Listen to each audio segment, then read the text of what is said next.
Amém?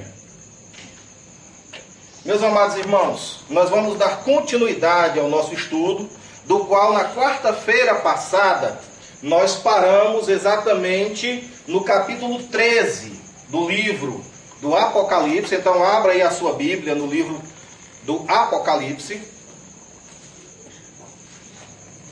e procure o capítulo 13 e nós vamos fazer a leitura, dando continuidade do estudo onde nós paramos na semana passada, que é o versículo 11. Não tenho condições de voltar e fazer uma revisão, uma recapitulação dos primeiros 10 versículos do capítulo 13, porque somente a simbologia do versículo 1 do capítulo 13, na semana passada, levou quase 40 minutos. Que foi explicando a respeito das 7 cabeças e dos 10 chifres. De Apocalipse capítulo 13, versículo 1. Né? Então essa simbologia, nós tivemos que estudar o capítulo 13, versículo 1, versículo 2, o capítulo 13 junto com o capítulo 17, junto com o capítulo 2 do livro de Daniel, amém? Para nós entendermos o que são aquelas 7 cabeças, aqueles 10 chifres, os 10 dedos da estátua do sonho de Nabucodonosor e outras coisas. E tivemos várias passagens que nós tivemos que estudar dentro do livro de Daniel para nós entendermos a introdução do capítulo 13. Mas eu não tenho como voltar, eu não tenho como fazer essa revisão, porque nós temos que ir para frente e a simbologia continua. Amém, irmãos? Amém. Então vamos lá. Apocalipse, capítulo 13, versículo 11 em diante. Nós vamos agora para a besta que subiu da terra.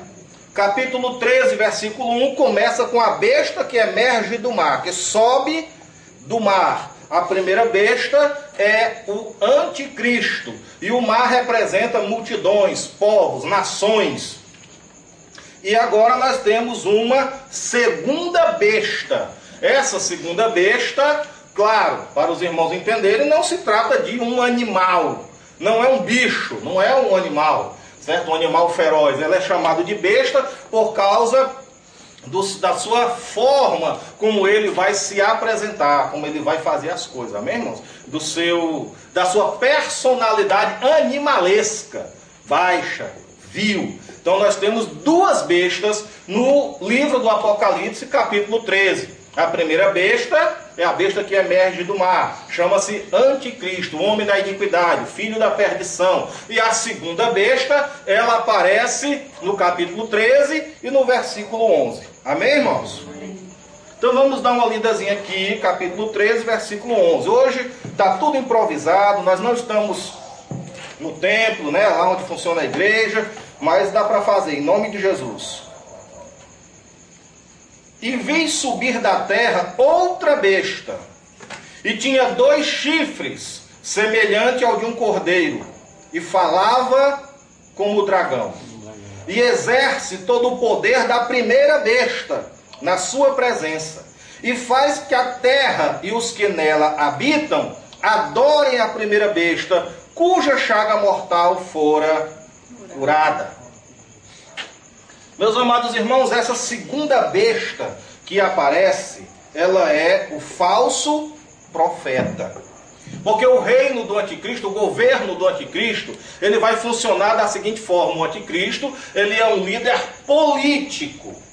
Ele vai restaurar, ele vai ressuscitar, vai fazer reviver o que atualmente está como se estivesse morto, que é o Império Romano político.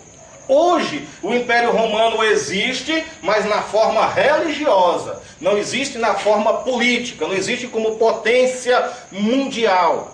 Mas o anticristo vai juntar 10 nações, e entre elas vai estar, né, a Itália, vai estar Roma, e ele vai fazer reviver, ele vai restaurar o antigo Império Romano. E ele vai ser um líder político e militar, um gênio financeiro também, porque ele vai trazer solução para os grandes problemas financeiros das nações que estão em colapso econômico na Europa. E o falso profeta vai ser um homem que vai se levantar dentro do governo dele para criar uma religião mundial.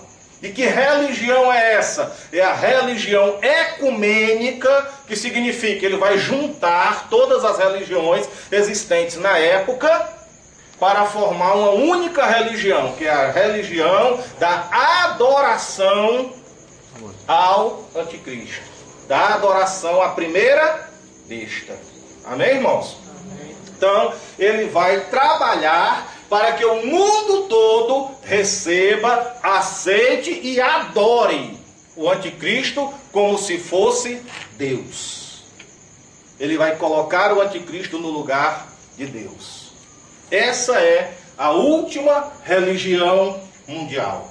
É a religião do império do anticristo. E quem vai fazer isso é essa segunda besta. É a besta que emerge da terra. Amém, irmãos? Amém. Ele é o falso profeta. Amém? Então deixa eu ler aqui o que eu escrevi.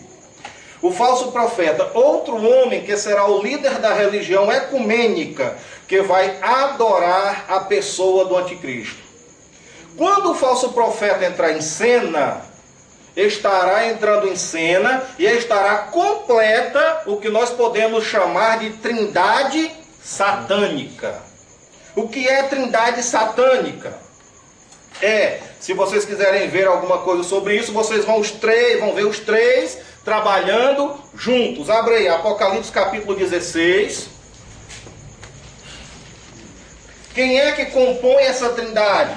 É o diabo se colocando no lugar do Pai. É o anticristo, a besta que emerge do mar, se colocando no lugar do Filho. E o falso profeta se colocando no lugar do Espírito Santo. Chama-se trindade satânica. Apocalipse capítulo 16, versículo 13 e 14.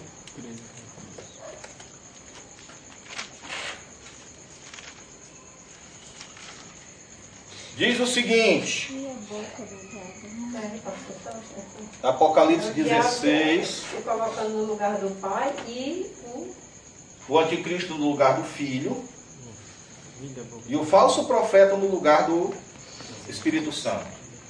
13 diz o seguinte: da boca do dragão, o dragão é o diabo, e da boca da besta, essa primeira besta aqui é o anticristo, e da boca do falso profeta vi saírem 3 espíritos imundos semelhantes a rãs. Logo nós estamos vendo que eles estão trabalhando juntos. Amém? Um ser espiritual, que é o diabo, e 2 seres humanos, físicos, que é o anticristo e o falso profeta. Amém, irmãos? Porque são espíritos de demônios que fazem prodígios, os quais vão ao encontro dos reis de todo o mundo para os congregar para a batalha naquele grande dia do Deus Todo-Poderoso. Então nós vemos que existe então um trabalho de 3 agentes. Quem são? O dragão, a besta, que é o anticristo, e a segunda besta, que é o falso profeta. Diga, minha irmã. É só para completar, o Filho e o se colocando no lugar do Espírito Santo. O falso profeta. Isso.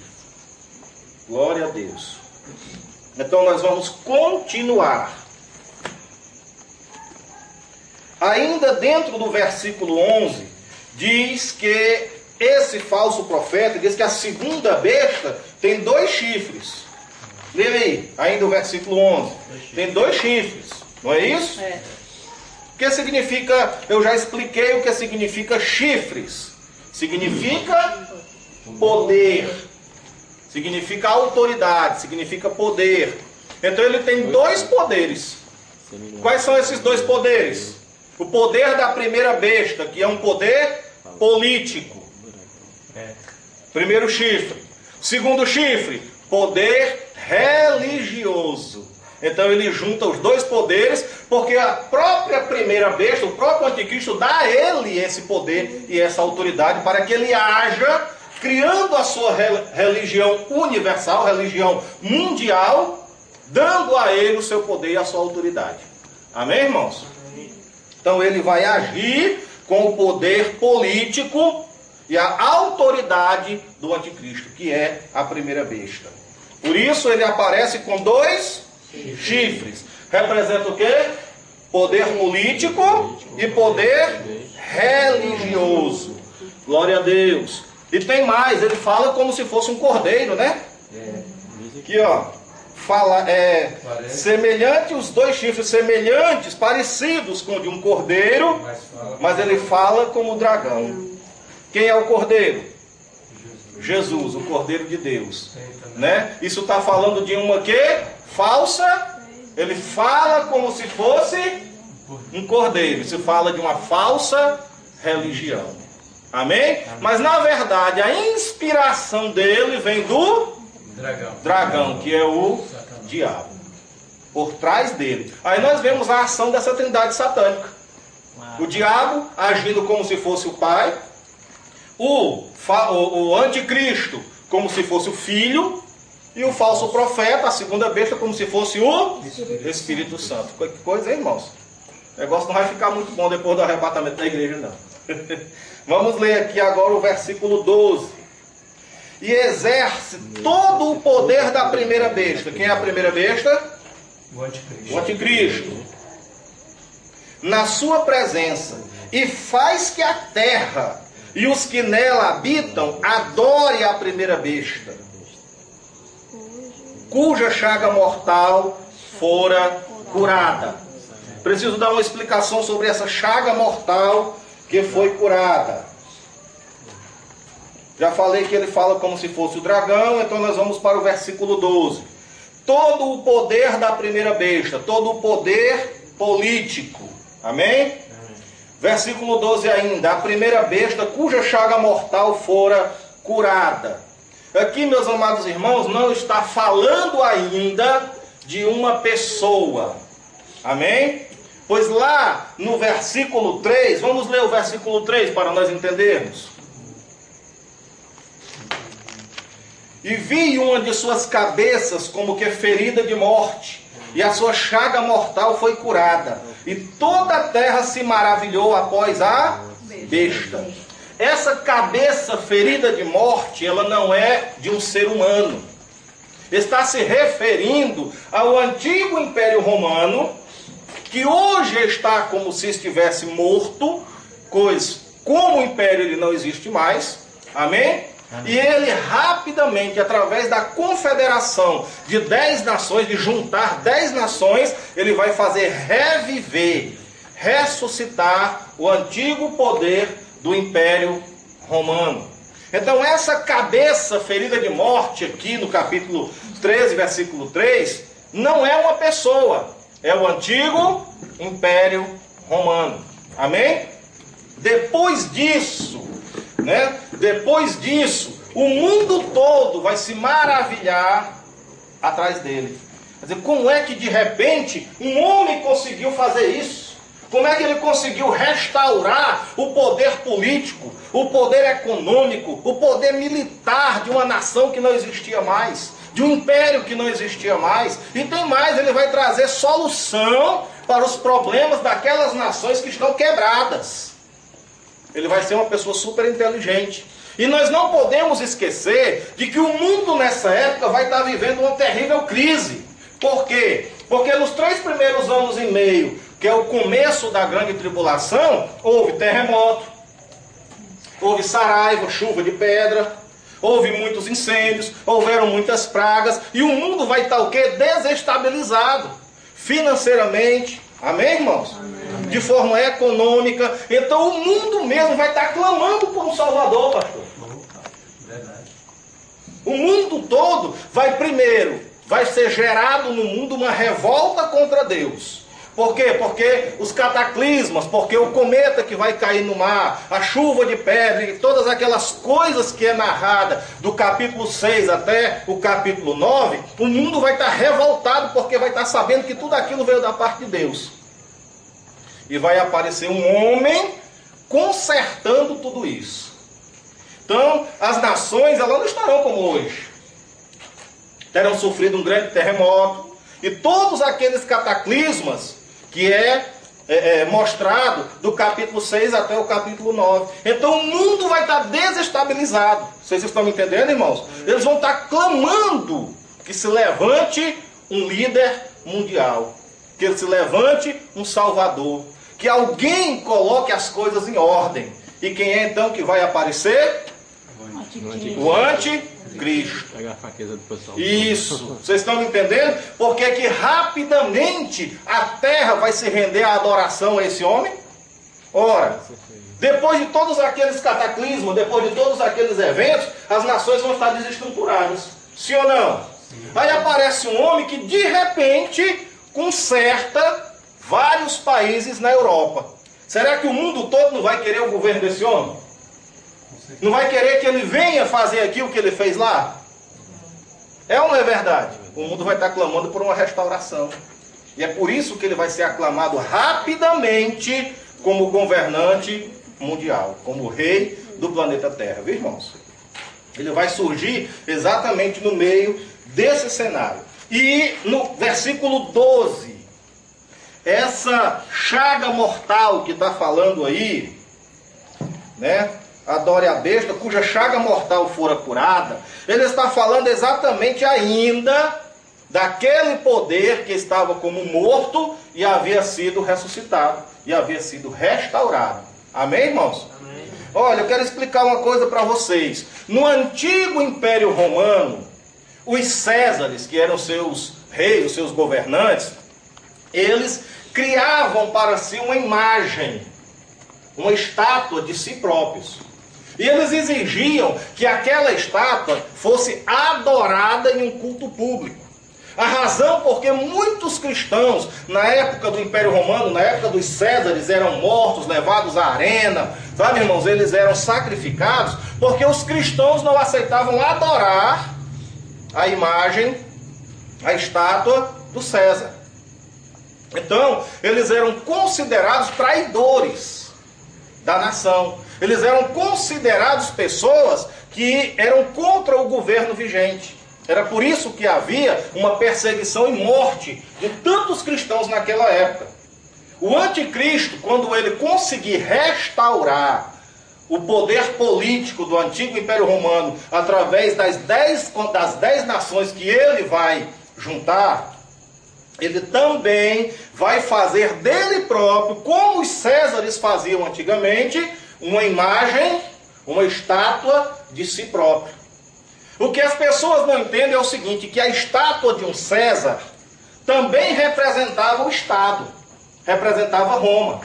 Roma era o César, e o César era Roma.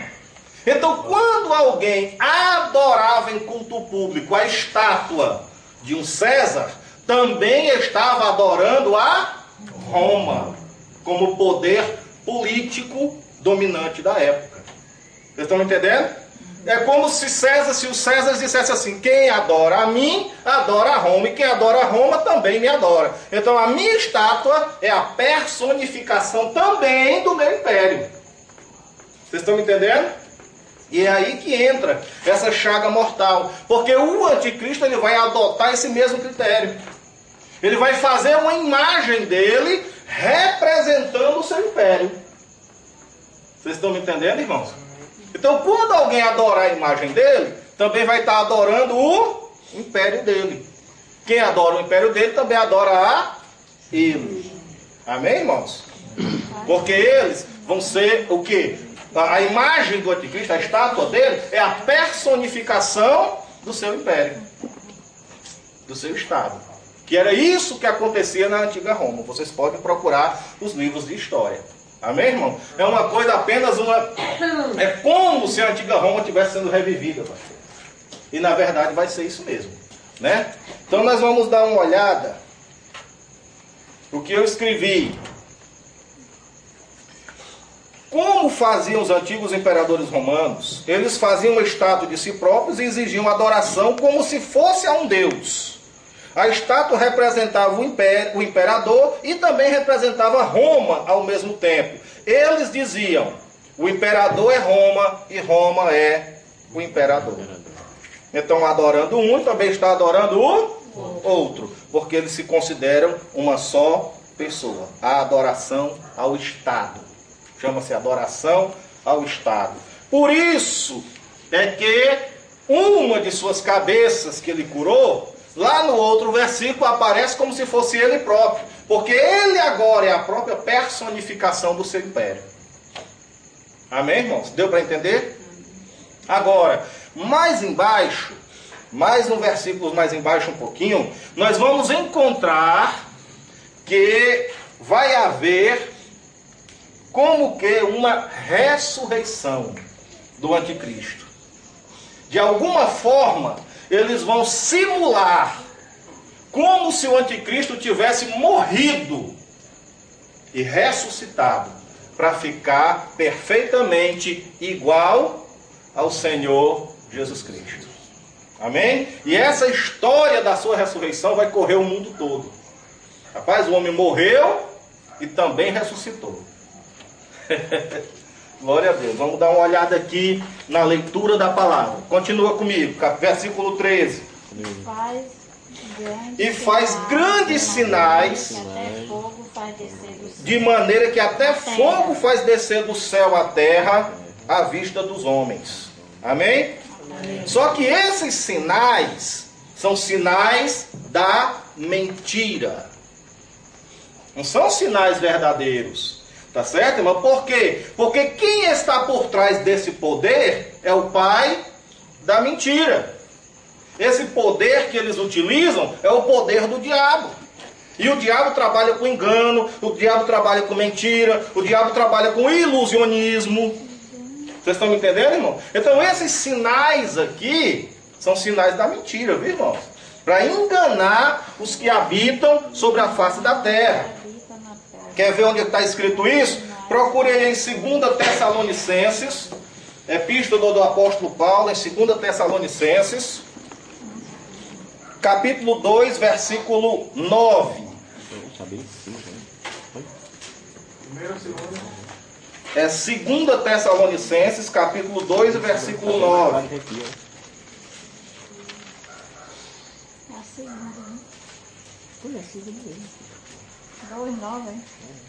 Isso, 2 Tessalonicenses 2,9.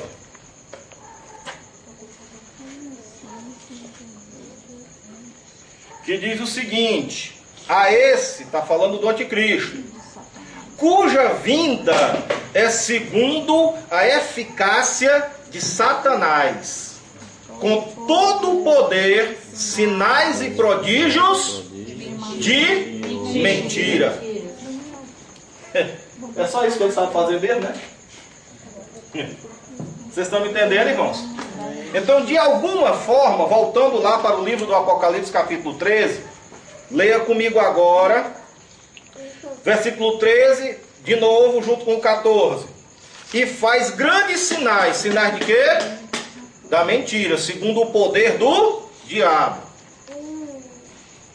Que até fogo faz descer do céu à terra, à vista dos homens. Já pensou? Para provar o poder do... Né? Claro que ele não vai chamar de anticristo, né? Do fulano de tal. Aí faz lá um sinal e cai fogo do céu na vista de todo mundo. Aí todo mundo se maravilha dizendo, é o próprio Deus. Isso aí é um ilusionismo, né? Ilusionismo, né? E muitas formas que existem deles fazerem esse tipo de coisa. Mas o diabo também pode fazer esse tipo de coisa. Tá certo? Mas são sinais mentirosos. Versículo 14. E engana, quer dizer, se ele engana é porque são coisas falsificadas, sim ou não? Né? E engana os que habitam na terra com sinais que ele foi permitido que fizesse na presença da besta. Quem é essa besta? O anticristo. Dizendo aos que habitam na terra que fizessem uma imagem da besta, que recebera a ferida de espada e vivia. Essa ferida de espada, irmãos, vai ser uma simulação ou de um atentado. De alguma forma, o anticristo, ele vai sofrer alguma coisa nessa época, tudo forjado, amém, irmãos? Amém. Através dos artifícios do falso profeta, e ele vai ser dado como morto.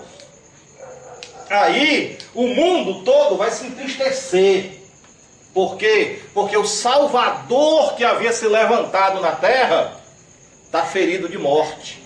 Ou talvez até eles espalhem a notícia de que ele morreu. Mas logo depois ele volta a viver. Aí o mundo todo se maravilha dizendo: ele ressuscitou.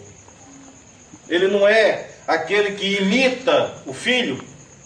Não é aquele que imita o Filho de Deus?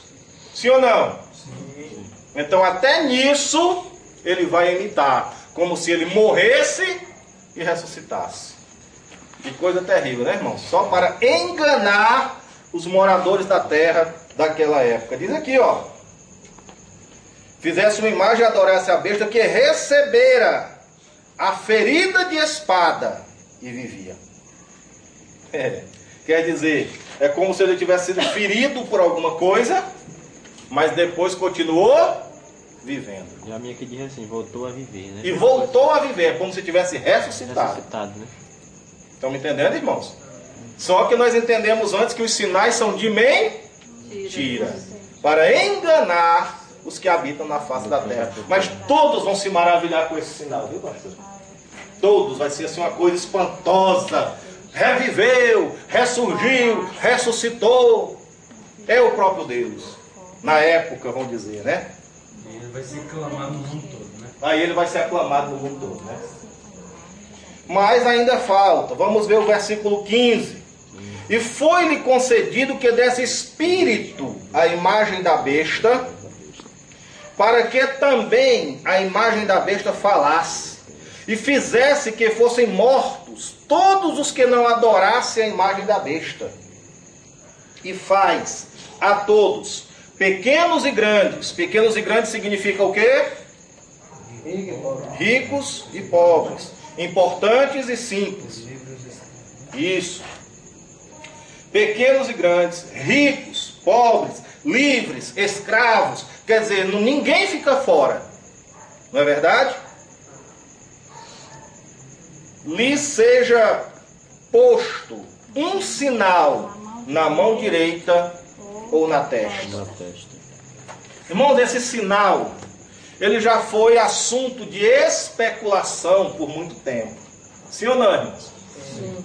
Nós estamos falando aqui, nós estamos começando a leitura da marca da besta, que vai encerrar, que vai fechar lá no número 666. 666. E no passar dos muitos anos, muita gente especulou a respeito desse número.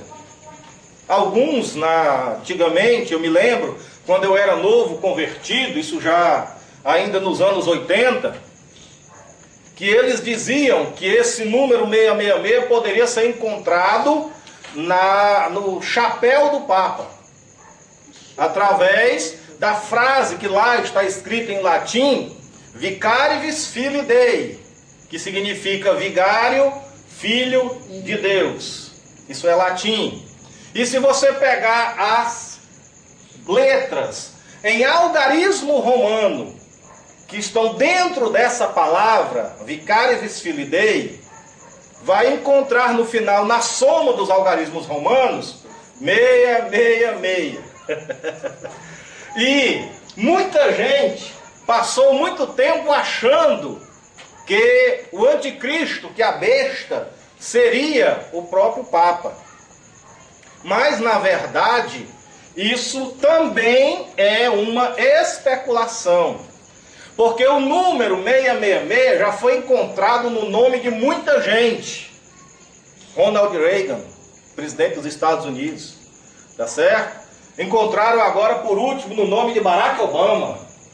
Já encontraram no nome do príncipe William. Enfim, o número já foi encontrado muitas vezes.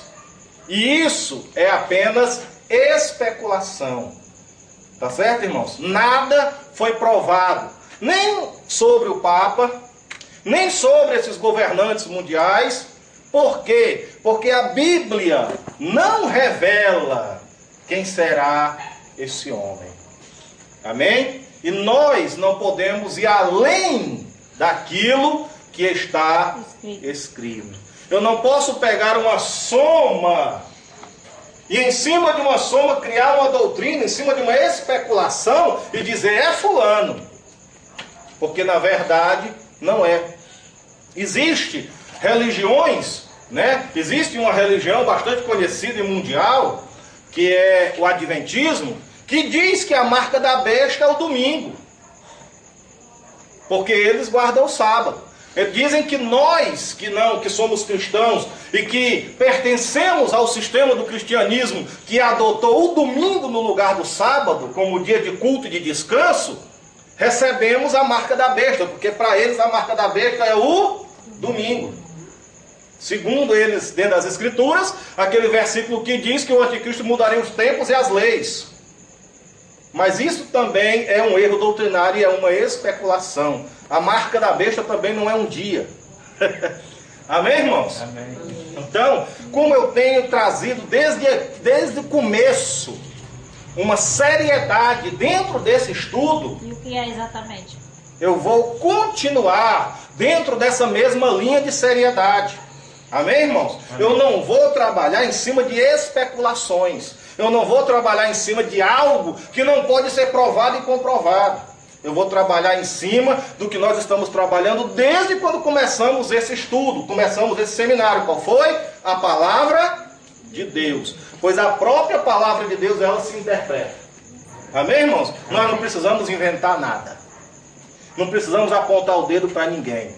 Esse líder mundial, ele só vai aparecer no final dos tempos. Glória a Deus. Vocês sabem por quê? Vou lhe dar aqui somente um motivo, uma razão. Porque esse líder mundial não é um papa. Mesmo que tenha lá na sua coroa vicário e vice-filho dele. E que a soma dos algarismos romanos dê 666. Porque dentro do governo do anticristo vai ser criada uma religião. Amém? Amém. É a religião da adoração ao anticristo. O falso profeta vai ser o criador e o mantenedor dessa religião. Mas se você observar na continuação da explicação e da leitura, capítulo 17, capítulo 18, você vai descobrir que vai haver um choque entre a religião romana que já existe, que é mundial, que é uma forma de cristianismo. Presta atenção, o cristianismo vai continuar existindo? Não. A religião mundial vai ser o quê? A adoração à besta. Amém? Ou seja, eles querem varrer da face da terra o nome cristão. O nome cristianismo. Então vai haver um choque, irmãos, entre essas duas religiões. A religião chamada cristã, católica romana, e a religião de adoração do anticristo. Ou se adora a Cristo ou se adora o anticristo. Vocês estão me entendendo? Então mais na frente nós vamos ver que ele vai conseguir destruir a igreja romana. Por quê? Porque o único objeto de culto e adoração que pode existir no mundo é ele próprio. E mesmo não sendo um cristianismo real, tendo as suas misturas, mas o catolicismo é um cristianismo. Vocês estão me entendendo? Eles não creem em Cristo? Não creem na ressurreição de Cristo? Não creem no Pai, no Filho e no Espírito Santo? Não creem também na Bíblia Sagrada? Como é então que essa religião vai poder coexistir junto com a religião mundial, do qual eles querem tirar Deus, o Pai, o Filho e o Espírito Santo totalmente fora, acabar completamente com a Bíblia Sagrada e proclamar um homem como Deus? Essas duas religiões podem existir juntas? Não. Sim ou não? Não. Não. Então mais na frente vai haver um choque entre essas duas religiões. A religião mundial do anticristo e a religião católica romana, que também é uma religião cristã. Logo nós entendemos, capítulo 17, capítulo 18 do livro do Apocalipse, fala sobre a queda da grande Babilônia. Fala sobre a destruição da grande prostituta. E de quem é que nós estamos falando? Romano. Então, logo, esse homem não é um papa. Amém? Por quê? Porque o papa é cristão. Da forma dele, mas é. Quem está me entendendo? Por isso é que nós temos que ter cuidado com as especulações. Por isso é que nós temos que ter cuidado. Por quê? Porque a própria Bíblia revela essas coisas. Eu não posso dizer, como já foi dito, muita gente grande, sabe, com anel no dedo, formatura, escatologista, tal, é o fulano, não é. Vamos devagar. A Bíblia revela. E aqui há sabedoria. Glória a Deus. Vamos continuar lendo. Entendimento e calcula o número da besta. Vamos falar sobre espírito da imagem da besta, versículo 15. Versículo 15 diz que... O que está escrito aí? Ele foi dado comunicar fôlego à imagem. Comunicar fôlego à imagem da besta, para que falasse e fizesse que fossem mortos todos os que não adorassem a imagem da besta, né? Irmãos, no tempo que esse texto foi escrito, era impossível uma imagem falar. Era impossível uma estátua falar, uma pedra, um ser inanimado. Mas hoje, no final dos tempos, não é mais impossível uma estátua falar. Sim ou não? Será que alguém pode colocar dentro de uma estátua um alto-falante? Pode. Será que alguém pode colocar no lugar dos olhos de uma estátua 2 câmeras hoje? Pode. Uma estátua hoje pode ver? Pode. Pode. Uma estátua hoje pode falar? Pode. Pode. Na época que o texto foi escrito, não podia. Mas como ele foi escrito para os últimos dias... Amém? E como lá no livro de Daniel foi profetizado que a ciência e o saber se multiplicaria, como realmente se multiplicou e vem se multiplicando, hoje é possível a imagem da besta ver, falar e até ouvir. Amém? Então vejam bem como é que funciona. Uma estátua, é a imagem do cara lá, que representa ele e o império dele ao mesmo tempo. No lugar dos olhos, 2 câmeras, um Big Brother de vigilância. Dentro da boca, um alto-falante. Amém? Chega a hora da adoração. Será que através daquela estátua, monitores que hoje existem por todo canto, por trás daquilo ali, pessoas nos seus escritórios monitorando o movimento, chegando a hora do culto da estátua do anticristo, dá para ver ou não quem foi que se ajoelhou diante dele? E faz com que seja morto todos aqueles que se recusem a adorá-lo. Porque vai haver uma vigilância eletrônica, que hoje, na nossa tecnologia, é possível. Amém? Sim ou não? Se ele vê e se ele fala, está escrito como se ele tivesse vida, espírito. Mas na verdade é uma imagem, é uma estátua que vai poder ver e que vai poder falar através de tecnologia. Amém, irmãos? Hoje a tecnologia, quando a gente passa nas ruas, vê aquelas câmeras, quem já viu? Ali tem um povo trabalhando, monitorando tudo, vigiando a rua toda. Sim ou não? Sim. Será que é possível hoje nós sermos vigiados 24 horas por dia? Sim. Sim. Então não tem dificuldade nenhuma de interpretar o texto. Descobrir o que é que está escrito no texto. Amém, irmãos? Amém. Coloquei o óculos ao contrário. Glória a Deus. O senhor ainda está isso, viu? É verdade, é porque o tempo passa, irmãos. Eu escrevi tanta coisa. Mas vamos ver se a gente fala pelo menos sobre a marca da besta, né? Glória a Deus. E faz com que a todos, pequenos, grandes, ricos, pobres, livres, servos, lhe seja posto um sinal na mão direita ou na testa. Versículo 17. Para que ninguém possa comprar ou vender, senão aquele que tiver o sinal, ou o nome da besta, ou o número do seu nome. Nós vemos aqui 3 coisas. O sinal da besta, o nome da besta e o número da besta. 3 marcações. A pessoa pode ter o nome, pode ter só o sinal, ou pode ter o número, que representa o seu nome. Não é isso que está escrito? Temos 3 coisas aqui. Olha aí. senão aquele que tiver o sinal ou o nome, amém? Ou o número. Existe um sinal, o nome e o número. Aqui a sabedoria. Aquele que tem entendimento, calcule o número da besta, porque é número de homem. E o seu número é 666. Então nós vamos ver o que está escrito aqui sobre esse 666. Primeiro, os marcados serão todos aqueles que pertencerem à religião. A primeira marca que vai ser colocada vai ser para identificar os que pertencem à religião que adoram o anticristo. Esses serão os primeiros marcados. Mas, ainda nessa época, ainda vai haver uma segunda igreja.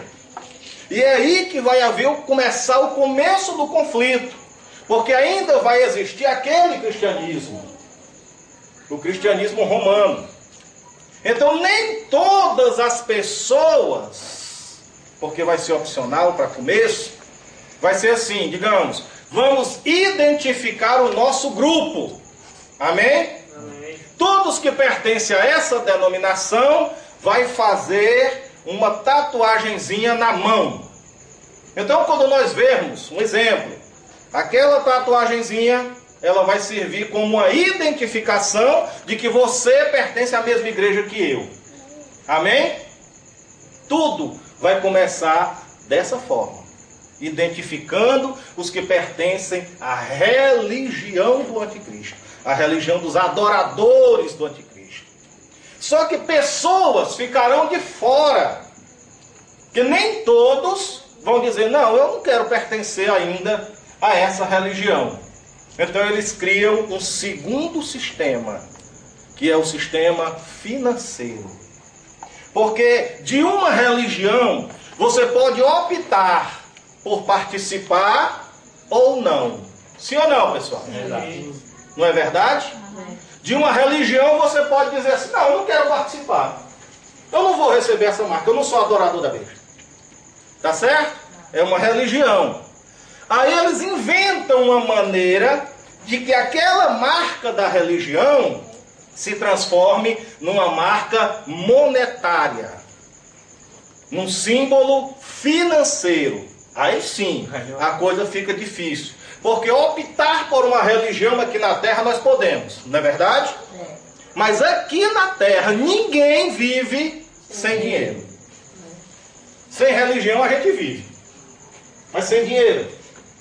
Quem é que vive aqui nessa terra sem dinheiro? A Bíblia diz que aquele sinal que lhe foi posto, ninguém pode comprar ou vender, a não ser aquele que tenha a marca. Quem é que vive nesse mundo sem comprar ou sem vender? Me diga aí. Diga aí, irmão. A roupa que nós estamos vestidos foi o quê? Comprada. Amém? Calçado. As cadeiras que nós estamos sentados. A casa. Tudo no planeta Terra está ligado e gira em torno do comércio. De comprar e vender. De tal forma, irmãos, isso vai ser tão bem esquematizado que nem sequer vai precisar, não vai haver necessidade de que haja uma perseguição para matar aqueles que não querem receber essa marca. É só deixar, porque eles vão morrer de fome.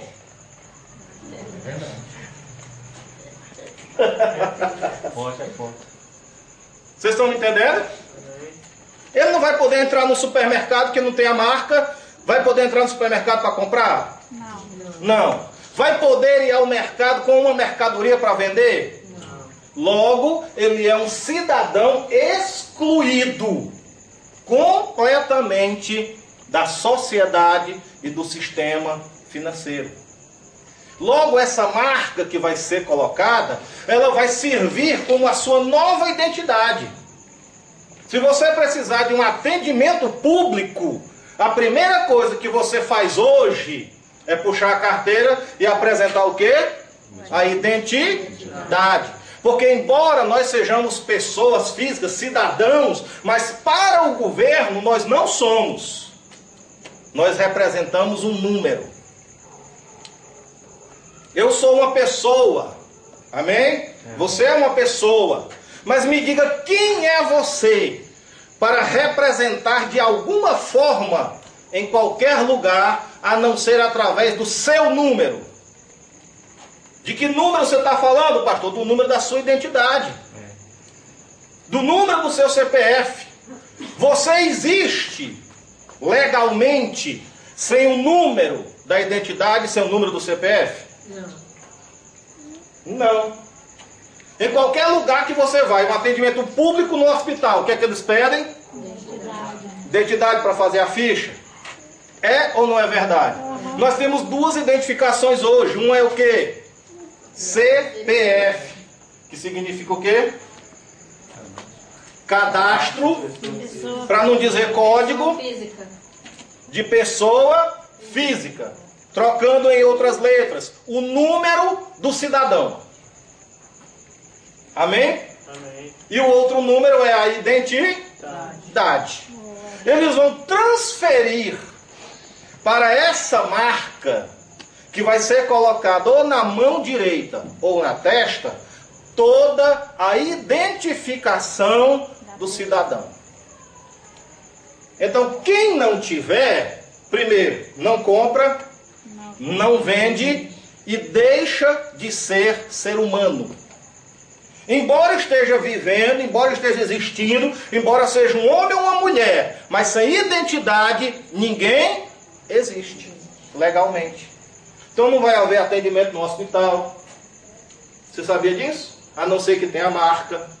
Não vai haver atendimento em nada. E todos os benefícios que alguém poderia receber e gozar da parte do governo, tudo vai estar restrito à marca. Aí, ou seja, todo mundo vai pertencer E o que é que vão fazer então? Alguém vai querer viver aqui nesse mundo isolado?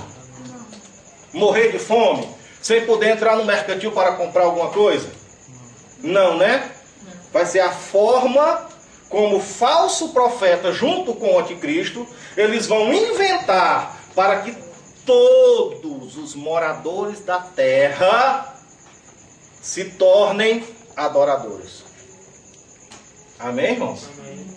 Aí sim, engloba todos os habitantes da terra. E eu acho que a pessoa vai ser, tipo assim, rastreada. Onde a pessoa for, já sabe onde é que a pessoa está. Bom, no momento em que uma pessoa... Por isso é que a Bíblia diz que naquele tempo, lá em Mateus, uns trair-se-ão uns aos outros. Pai entregará o filho entregará o pai. Você sabe por quê? Porque se o filho disser, não, eu sou cristão, eu creio em Cristo, eu não recebo essa marca, o próprio pai dele e a mãe dele vai entregar ele para o governo. Vocês estão me entendendo, irmãos? Por isso é que a Bíblia fala em Mateus capítulo 24, e trair-se-ão uns aos outros, e entregarão a morte uns aos outros, pai entregará filho, filho entregará o pai. Está falando disso, desse tempo, desse período e desse acontecimento. É forte, né, irmãos? É que ele vai tapar todas as brechas, não tem como você nem... Todas as brechas estarão tapadas. Ah, o versículo 24. Eita, Jesus, agora ela me... Versículo não, cara do Mateus. Ela quer que eu vá lá em Mateus. Eita. Mateus 24, né, não? Mateus capítulo 24. Glória a Jesus. O sermão continua. Vamos ver o que a gente acha rapidinho e eu leio para a irmã, né? Terminou já o tempo? Não. Sim, diga. Depois volte e diga que isso é para quem não Ah, quer tá. arrebatamento. Vai quem vai ficar, mas vamos ser Tem arrebatados. gente aí comigo, faz o arrebatamento porque Tá bom, vamos já, né? Daqui a pouco eu vou explicar, irmão. Mas eu vou comer o quê? É. Você que vai ficar. Glória a Deus. Mas eu não vou, né, ficar. Chego já lá, viu? Posso dar depois? Não? Mateus 24, é? Todos os Mateus capítulo 24. Peraí, viu? É, Qual versículo o senhor quer? aquele que diz que o pai entregará a morte ao filho, tal, que haverá esse tipo de coisa. Porque fugiu completamente o meu raciocínio. O que eu estava tentando explicar. Né? O que eu estava tentando. Pastor, procura para mim que daqui a pouco eu faço a leitura. Agora, irmãos, eu quero, no minuto que falta, explicar para vocês o que é essa marca. Mas antes de explicar o que é essa marca, eu quero dizer que isso só vai alcançar, amém, irmãos? Só vai passar por isso quem não for arrebatado. Quem ficar aqui na terra no dia do arrebatamento. Porque o arrebatamento da igreja vai acontecer bem antes desses acontecimentos que eu estou narrando para você. Amém? Amém. Esses acontecimentos, eles vão começar a acontecer 3 anos e meio depois do arrebatamento. No começo do que é chamado de a grande tribulação. Mas Jesus vem buscar a sua igreja, vem buscar o seu povo antes. E a igreja vai ser arrebatada antes. Então, isso que eu estou explicando para vocês a respeito da marca, comprar, vender, não é para a igreja. Porque a igreja vai ser arrebatada. Amém, irmãos? Amém. Para exatamente não passar por isso. Glória a Deus. Mas quem ficar do arrebatamento vai fazer parte da grande multidão que vai ser morta durante esse período chamado Grande Tribulação. Amém? Amém. Então, os irmãos e as irmãs que estão vendo essa explicação, ouvindo essa explicação, não fiquem atemorizados, não fiquem com medo. Ah, meu Deus, eu não quero chegar lá. Não queira mesmo não. Se prepare para o arrebatamento da igreja. Esteja naquele dia de pé, vestido de branco, escute a trombeta, vá morar com Jesus no céu. Amém, irmãos? Amém. Não é bom negócio ficar.